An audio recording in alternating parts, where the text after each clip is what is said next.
রাসূলুল্লাহ যখন কোরআনের দাওয়াত দিলেন, লোকেরা ফুলের মালা দিয়ে হুজুরকে বরণ করলেন। এরকম কি হয়েছে? না, এরকম হয়নি, বাধা এসেছে। তবে লোকেরা বিস্ময় প্রকাশ করেছে, রাসূলুল্লাহ সাল্লাল্লাহু আলাইহি ওয়াসাল্লাম এত সুন্দর করে, এত সুন্দর সুন্দর কথা তিনি পান কোথায়? তারা ধারণা করেছে মুহাম্মদ সাল্লাল্লাহু আলাইহি ওয়াসাল্লাম কবি হয়ে গেছে, ধারণা করেছে জেনেরা মুহাম্মদ সাল্লাল্লাহু আলাইহি ওয়াসাল্লামকে সাহায্য করে। একবার তো রাসূল এই কথাগুলি কোথায় পান এটা বোঝার জন্য রাসূলুল্লাহর ঘরের চতুর্দিকে আবু জাহেল গিয়ে দাঁড়িয়েছে, ওতবা সাহেবা গিয়ে দাঁড়িয়েছে, আবু সুফিয়ান গিয়ে দাঁড়িয়েছে। একজন আর একজনের খবর জানে না। উদ্দেশ্য, রাসূলুল্লাহ এই সুন্দর কথাগুলি কোত্থেকে বলেন, কে শিখায় দেয়? গভীর রজনীতে নবীজি তার আদত মুবারক অনুযায়ী কোরআন শরীফ যখন তেলাওয়াত শুরু করে দিয়েছেন, ঘরের চতুর্দিকে দাঁড়িয়ে কাফের বেঈমানেরা কোরআন শরীফ শুনছে, আর নড়তে পারে না।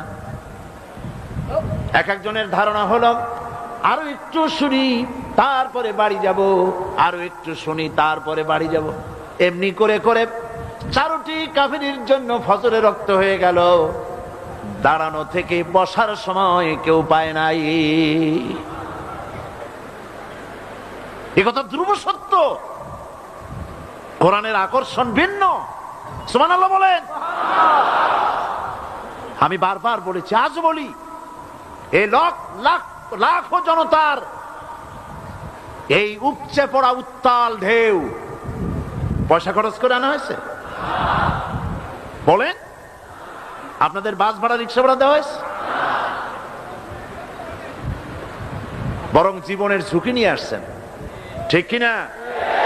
জীবনের ঝুঁকি নিয়ে এসছেন, পয়সা খরচ করে জীবনের ঝুঁকি নিয়ে কোরআন শুনতে এসেছেন। আমি বারবার বলেছি, এই উপচে পড়া জনতার আকর্ষণ আল্লাহর কসম, এই আকর্ষণ সাইদি নয়, এই আকর্ষণ আল্লাহ রাব্বুল আলামিনের কোরআনে আযীম। লা শাক্কা ফীহি ওয়ালা রাইবা, এতে সন্দেহের কোনো অবকাশ নাই। আমি একথাও বিশ্বাস করি, আমাদের ছেলেরা যারা মিছিল করেছে, আমাকে আসতে দেবে না বলে সুইসাইড বাহিনী গঠন করেছে। আহারে, সুইসাইড অর্থ কি? আত্মহত্যা। আর আত্মহত্যা করা কবিরা গুনাহ। যারা আত্মহত্যা করে তাদের জায়গা জাহান্নাম।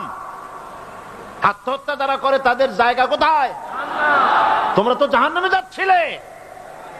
কোরআনের জন্য, কোরআনের তাফসীর মাহফিলের জন্য শাহাদাত স্কোয়াড গঠন হয়েছে শুনে ওরা সুইসাইড বাহিনী গঠন করেছে। শয়তানে শিখাই দিছে যে ওরা তো বেহেশত গেল, তোরা তোদের সিট বুক কর জাহান্নামে। নাউযুবিল্লাহ। আমি বিশ্বাস করি যারা সুইসাইডাল বাহিনী গঠন করেছিল, যারা বিরোধিতা করেছিল, আর আজকের মাহফিলের কোনো না কোনো জায়গায় দাঁড়িয়ে বা বসে আছে। আকর্ষণ কোরআনের। আকর্ষণ কিসের? আল্লাহর কসম, কোরআনের। ওদের শরীরেও মুসলমানের রক্ত আছে, মুসলমানের রক্ত আছে, অবশ্য মিসগাইডেড। আল্লাহ ওদের হেদায়েত করুন, বলেন আমিন। ওই সেই 1979 সনে যেখানে যাই খালি হরতাল। গিয়াস কামাল চৌধুরী সাহেব, গিয়াস কামাল চৌধুরী, ওই যে ভয়েস অফ আমেরিকার প্রতিনিধি, তিনি আমাকে এক জায়গায় দেখা হলো। ওই সময় বললেন, আপনি জানেন? আমি বললাম, কি জানি? কই যে আমরা হিসাব রাখছি আপনার বাংলাদেশে কোন এক ব্যক্তির বিরুদ্ধে এত হরতাল হয় নাই। 56টা হরতাল হয়েছে আপনার বিরুদ্ধে একার। মানে আমি যাওয়ার আগে হরতাল শরীফ গিয়ে উপস্থিত, তাফসীর মাহফিল বাধা দেওয়া। তো ওই সময় একটা পত্রিকায় একজন একটা লেখা লিখছিলেন, তিনি এখন একজন মন্ত্রী, প্রতিমন্ত্রী, আমি নাম নেব না। তিনি তখন লিখেছিলেন, হরতালও সফল, তাফসীরও সফর। তো আমি হেডিং দেখে চিন্তা করলাম লিখলু কি, এত বড় লেখা, তো দেখি কি, তো অনেক লম্বা লেখা লিখছেন। এক পর্যায়ে লিখছেন যে হরতাল হলে পরে সাইদি যেখানে যাচ্ছে হরতাল হয়ে যাচ্ছে, হরতাল ঘোষণা করতেছে। তো হরতাল হলে পরে দোকান বন্ধ, স্কুল বন্ধ, কলকারখানা বন্ধ, বাজার ঘাট বন্ধ, বিকেল বেলায় কারো কোনো কাজ নাই, সব গিয়া তাফসীর মাহফিলে হাজির। তো ঠেকাবা কেমন? এটা হচ্ছে কোরআনের আকর্ষণ। সুবহানাল্লাহ।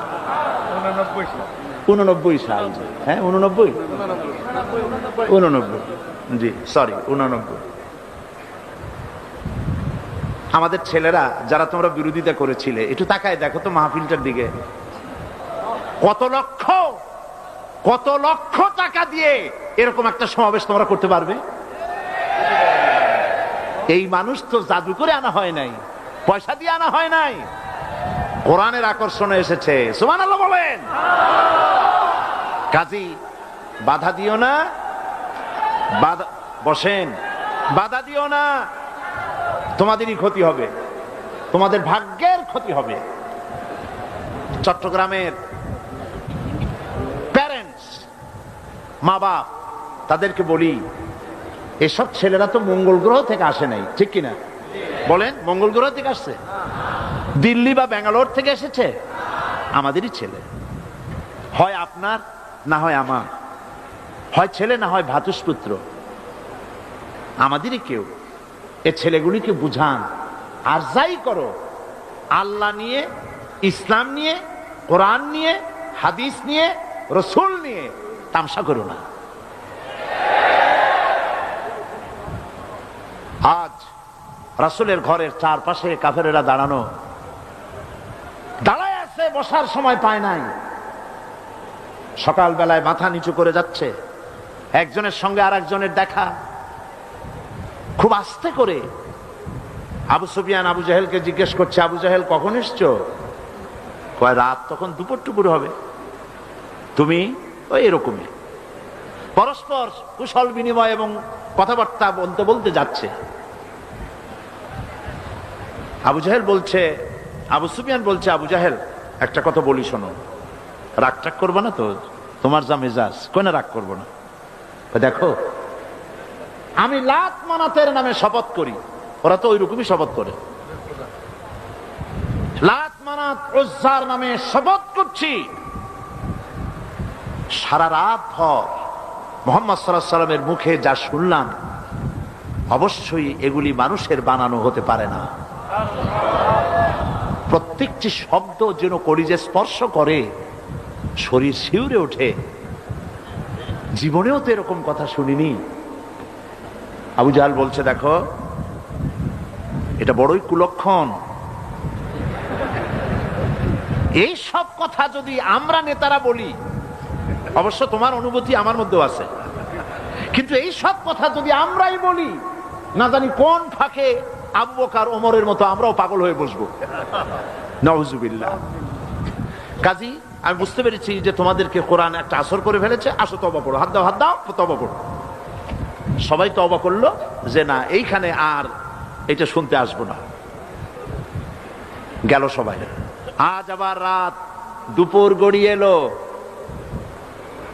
নিষিদ্ধ জিনিসের প্রতি আকর্ষণ হওয়া মানুষের প্রথম দিন থেকেই এসেছে। মানব স্রষ্টা সৃষ্টির সেই প্রথম দিন থেকেই নিষিদ্ধ জিনিসের প্রতি আকর্ষণ। গভীর রাত্রে আবু জাহাল ভাবছে, আমার হাতে যখন তওবা পড়েছে, ওরা কেউ ভয়তে আসবে না, আমি একা আজকে মজা করে শুনবো মুহাম্মদ সাল্লাল্লাহু আলাইহি ওয়াসাল্লামের মুখে আল্লাহর কালাম। আবু সুফিয়ান, উতবা, সাইবা তারাও ভাবছে, উনি নিজে যখন তওবা পড়াইছে, উনি কে তওবা ভাঙবে?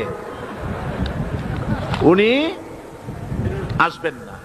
কাজী আমি তো একা একা গিয়ে আজকে শুনবো মুহাম্মদ সাল্লাল্লাহু আলাইহি ওয়াসাল্লামের মুখে আল্লাহর কালাম। সবাই এরকম করে করে একে অপরের অজান্তে আবার খাড়া হয়ে গেছে। প্রত্যেক রজনী অভ্যাস মোতাবেক আল্লাহর নবী গভীর রাত্রে আবার তেলাওয়াত শুরু করেছেন। এই সব লোকগুলি ঘরের চতুর্দিকে দাঁড়িয়ে শুনতে শুনতে শরীর যেন অবশ হয়ে যায়।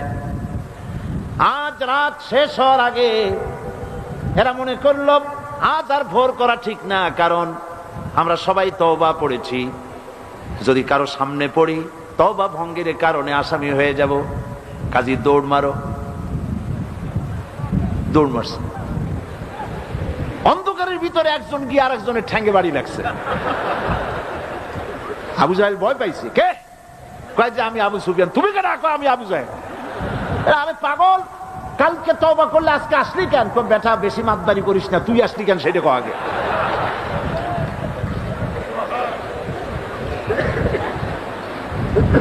চারটা মিলে একত্রিত হয়ে তারা বলল, কোরআন শোনার জন্য যে ধরনের উন্মাদনা আমাদের মধ্যে সৃষ্টি হয়েছে, আমরা নিজেরাই না জানি কখন মুসলমান হয়ে যাব, কাজে তওবা করলে হবে না, আসো আইন করে বন্ধ করি।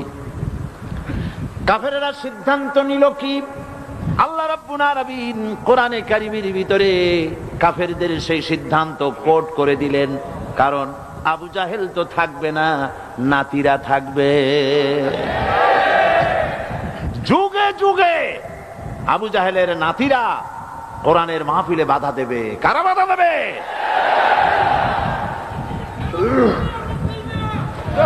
আবু জাহেল দুনিয়া থেকে বিদায় হয়েছে, তার প্রেতাত্মা দুনিয়া থেকে বিদায় হবে না।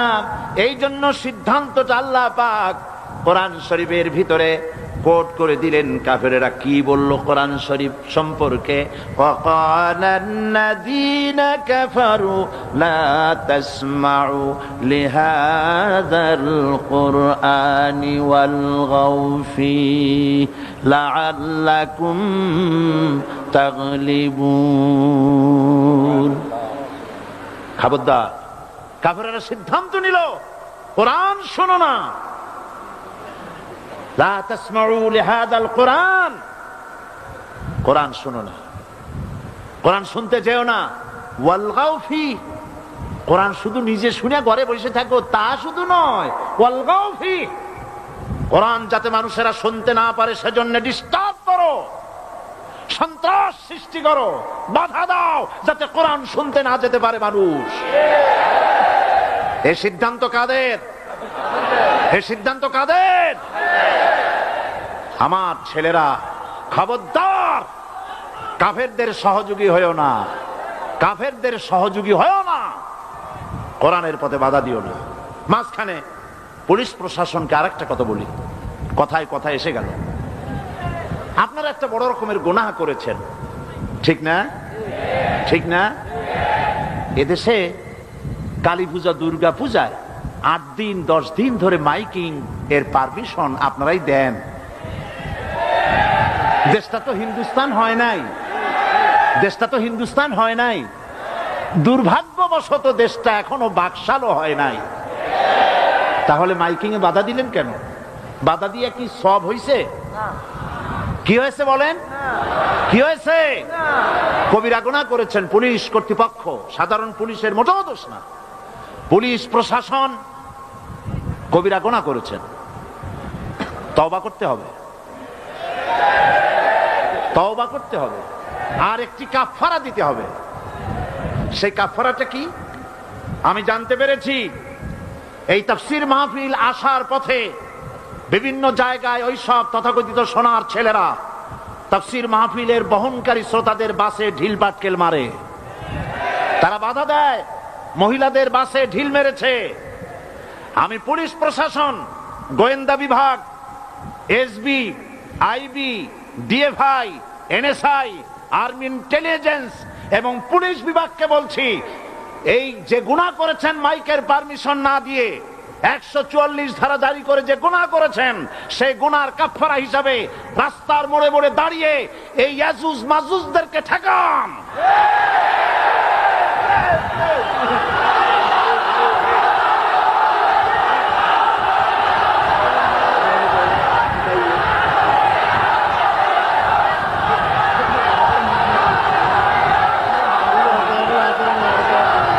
আল্লাহ পাক তৌফিক দিন, বলেন আমিন। আল্লাহ পাক তৌফিক দিন, জোরে বলেন আমিন। আসুন এবার বসেন আপনারা।